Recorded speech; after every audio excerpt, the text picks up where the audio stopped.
വാഴക്കർഷകർക്ക് സന്തോഷം. എൻ്റെ വീട് ആലപ്പുഴ ജില്ലയിലെ അരൂർ എന്ന് പറഞ്ഞ സ്ഥലമാണ്. അപ്പൊ അങ്ങനെ രാസവളം ഉപയോഗിക്കേണ്ട എന്നുള്ളൊരു ഇതില് ഒരു അന്വേഷണത്തിന്റെ ഭാഗമായിട്ടാണ് നമ്മള് ഇത് പലതും അന്വേഷിച്ച് ഇങ്ങനെ പോകുമ്പോഴാണ് നമുക്ക് ഈ മനക്കൽ അഗ്രോ ഫാമിന്റെ ഒരു ഹോമിയോ മരുന്ന് ട്രീറ്റ്മെന്റ് ഈ ചെടികൾക്ക് ഉണ്ടെന്നുള്ളതായിട്ട് അറിഞ്ഞു. എൻ്റെ പേര് മോഹനൻ, കുഞ്ചക്കോട് താമസിക്കുന്നു.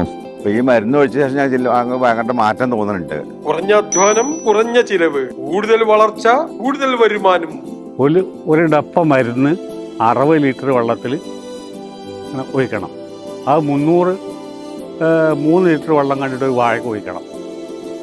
ഇപ്പോൾ ഈ മരുന്ന് ഒഴിച്ചപ്പോൾ വാഴ ഉഷാറായിട്ട് നല്ല കറുപ്പുണ്ട്, പട്ടി നന്നായി വരുന്നുണ്ട്. ഇപ്പോൾ തൂമ്പിലേക്ക് നോക്കുമ്പോൾ കണ്ടോ നല്ലൊരു കറുപ്പുണ്ട്. വാഴ കാണുമ്പോൾ നമുക്കൊരു സന്തോഷം, വാഴ കാണുമ്പോൾ. അപ്പോൾ ഇനി അങ്ങനെ ഉണ്ട് നോക്കാം നമുക്ക്. അത് കണ്ടാൽ തന്നെ ഒരു സന്തോഷമല്ലേ. നമുക്ക് നമ്മൾ ഉണ്ടാക്കുന്ന ഒരു പൂച്ചിട്ടാണെങ്കിൽ നന്നായി കാണുമ്പോൾ ഒരു സന്തോഷമാണ് മനസ്സിലായി. അതിലിപ്പോൾ എന്ത് കിട്ടുന്ന പ്രതീക്ഷിക്കുന്നില്ല, കാഴ്ചപ്പാടാണ് നമ്മുടെ സന്തോഷം.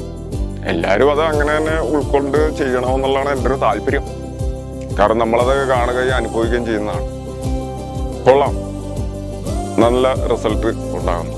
വാഴക്കൃഷിയുടെ ചിലവ് ചുരുക്കാൻ എളുപ്പ വഴി ഉപയോഗിക്കൂ ഹോമിയോ വളം പ്ലാന്റൈൻ പ്രോ. വാഴക്ക് കൂടുതൽ വളർച്ച, വാഴക്കുലക്ക് കൂടുതൽ തൂക്കം.